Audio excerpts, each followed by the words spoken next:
Everyone, so in this video we are going to discuss about mitochondria. What is mitochondria and mitochondria के function क्या होते हैं और इसका स्ट्रक्चर कैसा होता है। इनकी माइटोकॉन्ड्रिया के पॉइंट्स को लर्न करने के बाद में हम लोग कुछ क्वेश्चंस के बारे में भी समझेंगे, यानी कि इससे रिलेटेड कैसे क्वेश्चंस आते हैं। जब क्वेश्चंस की प्रैक्टिस कर लेंगे ना तो हमारे कॉन्सेप्ट बहुत ही आसानी से मुझे समझ में आ जाएगा, हम लोग जल्दी से लर्न कर पाएंगे। ठीक है, क्वेश्चन को प्रैक्टिस करने के बाद में, राइट। तो चलिए हम लोग बहुत ही आसानी से माइटोकॉन्ड्रिया से रिलेटेड जितने इंपॉर्टेंट पॉइंट्स होते हैं जो हमें माइंड में रखना चाहिए, वो चलिए हम लोग बहुत ही आसानी से सब कुछ लर्न कर लेते हैं एक बार में। ठीक है, तो चलिए पहला क्वेश्चन ये आता है, जब हम लोग किसी भी टॉपिक को सब पढ़ने से पहले ये देखते हैं कि आखिर ये होता क्या है, राइट। इसकी डेफिनेशन क्या है, ये क्या है, आखिर ये कौन सा ऑर्गेनील है। ठीक है, सिंगुलर डबल मेम्ब्रेन ऑर्गेनील है या फिर सिंगल मेम्ब्रेन ऑर्गेनील है, तो सब कुछ हम लोग चलिए देखते हैं। First question is that power house of the cell. इसको हम लोग इस नाम से बहुत ज़्यादा जानते हैं, जैसे कि आपने इसके बारे में सुना भी होगा, right. Power house of the cell, mitochondria. आखिर क्यों कहते हैं power house of the cell, अभी हम लोग जानेंगे। ठीक है, तो सबसे पहले देखिए, जो माइटोकॉन्ड्रिया है, माइटोकॉन्ड्रिया को हम लोग अगर सिंगुलर फॉर्म में देखेंगे तो उसको हम लोग माइटोकॉन्ड्रियन बोलते हैं, राइट। क्या बोलते हैं, माइटोकॉन्ड्रियन बोलते हैं। अगर वहीं प्लूरल में देखते हैं तो उसको हम लोग माइटोकॉन्ड्रिया के नाम से जानेंगे। ठीक है, तो माइटोकॉन्ड्रिया जो है वो क्या है, ये हमारा डबल मेम्ब्रेन बाउंड ऑर्गेनील है, राइट। सिंगल मेम्ब्रेन बाउंड ऑर्गेनील नहीं है, इसको हम लोग डबल मेम्ब्रेन बाउंड ऑर्गेनील बोलेंगे। इसमें क्या होता है, डबल मेम्ब्रेन पाई जाती है। ठीक है, अब डबल मेम्ब्रेन का मतलब है डबल मेम्ब्रेन बाउंड ऑर्गेनील है, राइट। सो जो कि यूकैरियोट्स में आपको देखने को मिलेगा। ठीक है, अब यहाँ पे ये क्वेश्चन आता है, क्या ये प्रोकैरियोट्स में नहीं मिलेगा, राइट। तो अगर हम लोग देखेंगे कि क्या क्वेश्चन ये भी हमसे पूछाता है, क्या माइटोकॉन्ड्रिया कभी प्रोकैरियोट्स में पाया जाता है, तो वहाँ पे आप बोलेंगे नहीं, राइट। माइटोकॉन्ड्रिया प्रोकैरियोट्स में क्यों नहीं पाई जाती है, वो इसलिए क्योंकि प्रोकैरियोट्स में क्या होता है, वहाँ पे जितने भी मेम्ब्रेन बाउंड ऑर्गेनील्स होते हैं, ठीक है, वो सब भी हमारे एब्सेंट होते हैं। They don't have membrane bound organelles, right. ऐसे कई सारे मेम्ब्रेन बाउंड ऑर्गेनील हैं जो कि प्रोकैरियोट्स में आपको नहीं मिलेंगे। दैट इज़ वाई माइटोकॉन्ड्रिया वहाँ पे प्रेजेंट नहीं होती है। ये सिर्फ और सिर्फ आपको कहाँ मिलेगी, यूकैरियोट्स में आपको देखने को मिलेंगे। अब क्वेश्चन ये भी आता है कि आखिर फिर वो एटीपी का कैसे सिंथेसिस करते होंगे, एनर्जी कैसे बनाते होंगे। तो उसमें क्या होता है, मेम्ब्रेन जो सेल मेम्ब्रेन होती है वहाँ पे उनकी एटीपी बनती है। ठीक है, या फिर कह सकते हैं कि जो उनकी सेल सरफेस मेम्ब्रेन होती है उसको बोलते हैं। ठीक है, तो ये हमारा एक पॉइंट क्लियर हो गया। नेक्स्ट थिंग हम लोग ये देखते हैं कि they are found inside the cytoplasm and essentially function as the cell's digestive system. ठीक है, ये आपको इनसाइड द साइटोप्लाज्म देखने को मिलेगी सेल के अंदर। अभी हम लोग देखेंगे कि इसका स्ट्रक्चर कैसा होता है। ठीक है, तो उससे आपको ये चीज़ समझ में आ जाएगी, राइट। जो माइटोकॉन्ड्रिया होती है वो एक मेजर रोल प्ले करती है break down of the nutrients and generating energy rich molecule of for the cell. ठीक है, यानी कि जो माइटोकॉन्ड्रिया होती है वो ऐसे कुछ चीज़ों को ब्रेक डाउन करके देन एनर्जी की सिंथेसिस करती है। ठीक है, तब एनर्जी को जनरेट करती है जो कि सेल के लिए। ठीक है, इसीलिए हम लोग क्या कहते हैं, power house of the cell. ठीक है, यानी कि ये हमें सेल को एनर्जी देती है, एनर्जी प्रोड्यूस करती है, right. So many of the biochemical reactions involved in cellular respiration take place within the mitochondria. ठीक है, इसमें बहुत सी रिएक्शंस आपको देखने को मिलती हैं, बहुत ज़्यादा ये इम्पॉर्टेंट है सेल के लिए, यानी कि एक ऑर्गेनिज्म के लिए। ठीक है, इसमें बहुत सी आपको रिएक्शंस देखने को मिलेंगी। सिर्फ ज़रूरी नहीं है सिर्फ एनर्जी ही देता है, power house of the cell ही है, सेल के लिए मतलब एटीपी की सिंथेसिस करेगा। इसके अलावा भी इसके बहुत से फंक्शंस होते हैं। ठीक है, the term mitochondrion is derived from the Greek words that is mitos, okay, mitos and chondria which means thread, and chondrion का मतलब क्या होता है, ग्रेन्यूल्स लाइक स्ट्रक्चर। ठीक है, तो ये एक इम्पॉर्टेंट पॉइंट है, इसको भी आप याद रख सकते हैं अच्छे से। ठीक है, माइटोज एंड कॉन्ड्रियन से मिलकर के ये बना, जिसका मतलब क्या है, thread and granules like. Okay, so it was first described by a German pathologist named Richard Altmann in the year 1890। ठीक है, ये एक इम्पॉर्टेंट चीज़ है, ये आपसे कभी कभी 2 मार्क्स में या फिर MCQs में पूछ लिया जाता है, राइट। सो इसको याद रखिएगा अच्छे से, ठीक है। किसने दिया था? रिचर्ड एटमैन ने, ठीक है। कौन से ईयर में? 1890 में आपको ये इन्होंने माइटोकॉन्ड्रिया के बारे में आपको बताया था, यानी कि इन्होंने इसके बारे में डिस्कवरी की थी, right. So this is the structure of mitochondria, ठीक है। अब हम लोग देखते हैं कि माइटोकॉन्ड्रिया का स्ट्रक्चर कैसा होता है, इसमें क्या क्या चीज़ें पाई जाती हैं, ठीक है। ये कैसी दिखती है और इसमें क्या क्या चीज़ें हैं, कैसा इसका जेनेटिक मटेरियल है। So everything let's discuss, okay. So यहाँ पे जो दिया हुआ है, देखिए, जैसे कि अभी हम लोगों ने क्या डिस्कस किया था, ये डिस्कस किया था कि ये डबल मेम्ब्रेन बाउंड ऑर्गेनेल है, राइट। सो यहाँ पे आप देख सकते हैं, एक ये सेल है, एक ये इसकी लेयर है, एक ये इनर लेयर है, ठीक है। ये outer layer and this is the inner layer. So हम लोग क्या कहेंगे, ये हमारा डबल मेम्ब्रेन है, ठीक है। 2 मेम्ब्रेन आपको दिख रही है ना, इस तरह से ये डबल मेम्ब्रेन हो गया, राइट। सो ये देखिए, जैसे कि ये इनर मेम्ब्रेन मेंशन किया हुआ है यहाँ पे, ठीक है। This is the inner membrane and this is the outer membrane, okay. So अब ये देखिए, यहाँ पे आपको ये इसका जेनेटिक मटेरियल दिखाया गया है, ठीक है, मेंशन किया हुआ है। This is the genetic material mitochondrial DNA, ठीक है। और ये हमारे मैट्रिक्स ग्रेन्यूल है, ठीक है। ये हमारा राइबोसोम है and this is the matrix, जो कि हमारा वाइटिश कलर का हल्का सा जो पिंकिश कलर से दिख रहा है ना, हल्का हल्का, वो मेरा मैट्रिक्स है। And this is the cristae. जितनी भी ये अंदर इस तरह की उभरी हुई संरचनाएं हैं, इनको हम लोग क्रिस्टी के नाम से जानते हैं, ठीक है। This is a crista. So चलिए हम लोग अब और भी डिस्कस करते हैं इसके बारे में। हम लोगों ने स्ट्रक्चर देख लिया, देन हम लोग इसके बारे में थोड़ा समझते हैं, ठीक है, थोड़ा डिटेल में।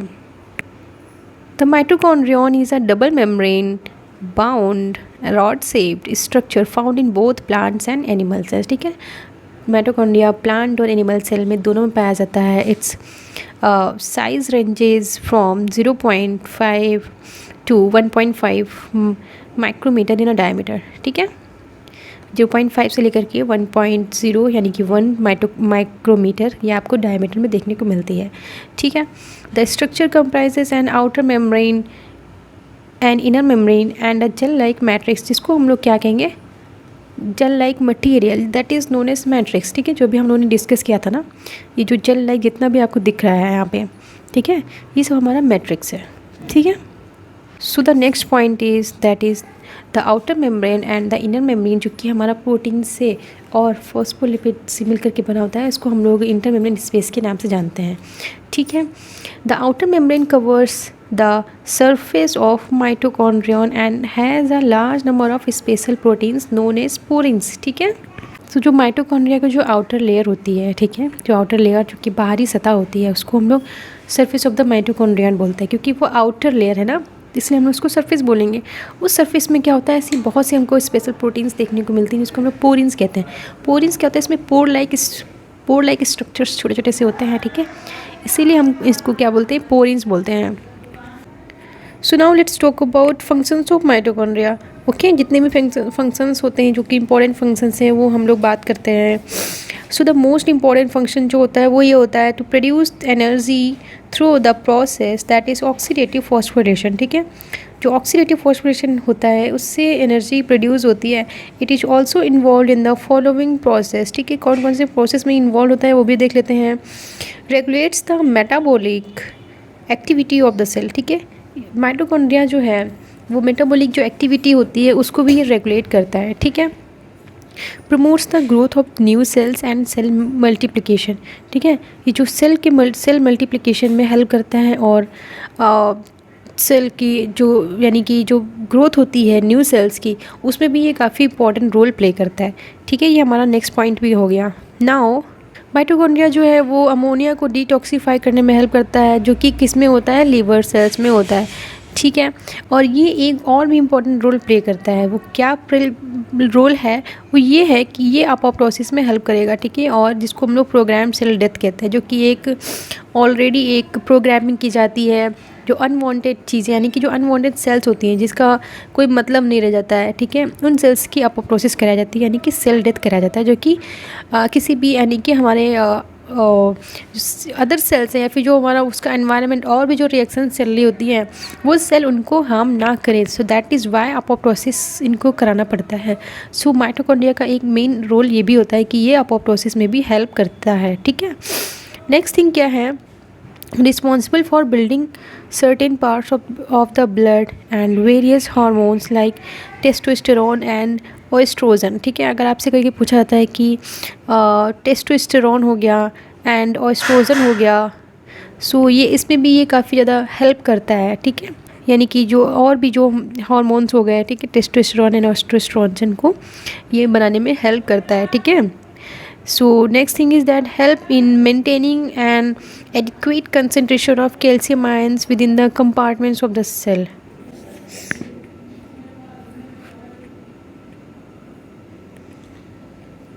और ये हमारा कैल्शियम आयन के बनाने में भी हेल्प करता है, जो कि कई different compartments of the cells होते हैं उसमें ये एक मेजर रोल प्ले करेगा कैल्शियम आयन की तरह। ठीक है, it is also involve in various cellular activities like cellular differentiation, cell signaling, cell senescence, controlling the cell cycle and also in cell growth।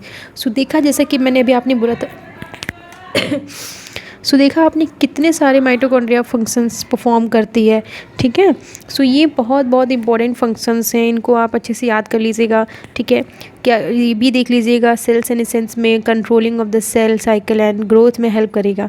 सो ये हो गया हमारा माइटोकॉन्ड्रिया के बारे में, जो कि बहुत इंपॉर्टेंट टॉपिक है और काफ़ी सारे इंपॉर्टेंट पॉइंट्स हम लोगों ने देखे हैं। और भी इसके अलावा भी बहुत डिटेल में हम लोग पढ़ते हैं, बट हम लोगों ने इसमें कुछ मेजर जो ज़्यादा हम लोगों ने डीप में, ठीक है, ज़्यादा डिटेल में नहीं गए हम लोग हैं, बट या जितना भी आउटर इसका यानी कि जो ओवरव्यू है, ठीक है, वो हम लोगों ने देखा है। तो चलिए हम लोग कुछ क्वेश्चंस की प्रैक्टिस कर लेते हैं।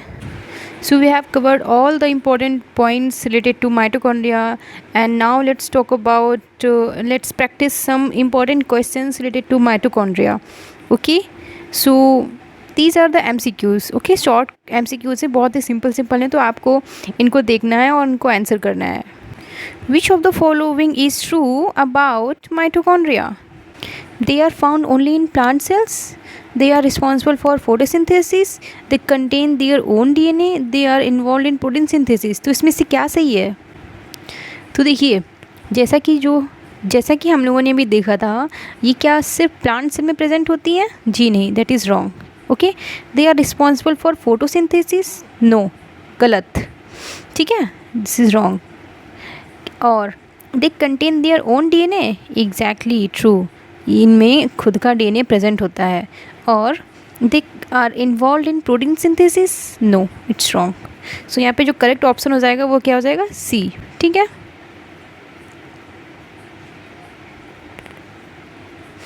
विच organelle is often referred to as power house of the cell?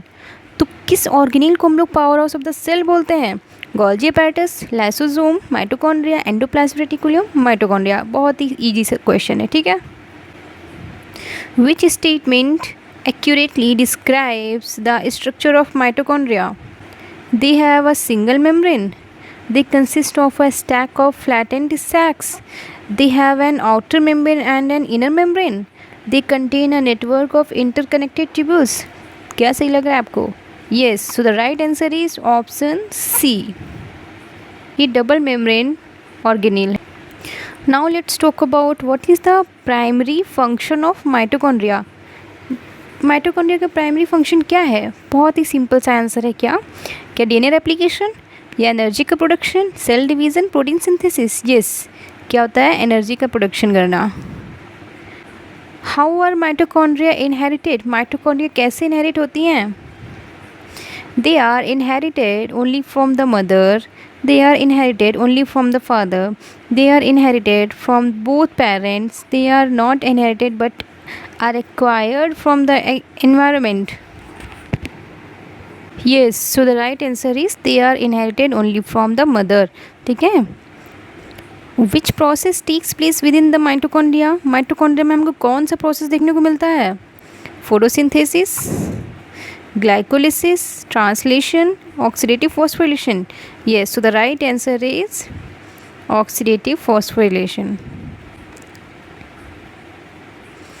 Which of the following disease is associated with mitochondrial dysfunction? Alzheimer's disease, Parkinson's disease, Huntington's disease. Yes, so जो mitochondria से जो disease associated होती हैं वो कौन सी होती हैं? Alzheimer's disease, Parkinson's disease, Huntington's disease, all of the above. ठीक है, सारी डिजीज़ आपको यहाँ पे देखने को मिलेंगी। Which component of the cell produces the most ATP? यानी कि कौन सा ऐसा सेल है जो कि बहुत ज़्यादा एटीपी प्रोड्यूस करता है? या very simple, that is mitochondria. ATP का नाम जहाँ भी आता है मतलब mitochondria. Which enzyme is responsible for the final step of ATP synthesis in mitochondria? कौन सा एंजाइम जो है वो रिस्पॉन्सिबल होता है किस चीज़ के लिए? Final step of ATP synthesis किसमें? माइटोकॉन्ड्रिया में।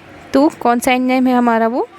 ATP synthase, DNA polymerase, RNA polymerase, DNA ligase. तो देखिए ये किस में यूज़ होता है? डीएनए लाइगेज ये हमारा ज्वाइन किसी भी दो स्टैंड को ज्वाइन कराने में ये हेल्प करता है। ठीक है, आरएनए पॉलीमरेज जो कि हम लोग उसमें देखते हैं, ठीक है, रेप्लिकेशन वगैरह में। डीएनए पॉलीमरेज ये भी हमें रेप्लिकेशन में देखने को मिलता है, बट एटीपी सिंथेसिस जो है वो हमें माइटोकॉन्ड्रिया के केस में देखने को मिलता है। किसमें? एटीपी सिंथेसिस के लिए। ठीक है, विच of the following is not characteristic of feature of mitochondria? इसमें से कौन ऐसा है जो माइटोकॉन्ड्रिया का फीचर नहीं है? सो देखिए सबसे पहले हम लोग देखते हैं कौन सा ऑप्शन है। They have their own ribosomes. अच्छा, they can self replicate. Okay, they have double membrane. Okay, they are found only in animal cells. So आपको क्या सही लग रहा है इसमें से? They have their own ribosomes. Exactly, इनके पास खुद के राइबोसोम्स होते हैं, ये खुद की प्रोटीन की सिंथेसिस कर लेते हैं। दे कैन सेल्फ रेप्लिकेट, ये खुद का रेप्लिकेशन खुद करते हैं क्योंकि इनका खुद का डीएनए होता है। ठीक है, they have a double membranous organelle. Exactly, ये डबल मेम्ब्रेन ऑर्गेनील जैसे कि हम लोगों ने अभी पढ़ा था ना। ठीक है, इन आउटर मेम्ब्रेन होती है और क्या होता है? इनर मेम्ब्रेन होती है। ठीक है, ये डबल मेम्ब्रेन है, ऑर्गेनील है। और नेक्स्ट जो है हमारा वो क्या है? They are found only in animal cells. So नहीं, ऐसा बिल्कुल भी नहीं है। सो हमारा क्या राइट आंसर हो जाता है यहाँ पे? That is D option. So guys हम लोगों ने बहुत से क्वेश्चंस की प्रैक्टिस भी कर ली है जो कि बहुत ही सिंपल क्वेश्चंस हैं। और आई होप आपको ये वीडियो पसंद आई होगी और वीडियो अच्छी लगी हो तो वीडियो को लाइक करना और चैनल को सब्सक्राइब करना मत भूलिए। So thank you so much for watching this video.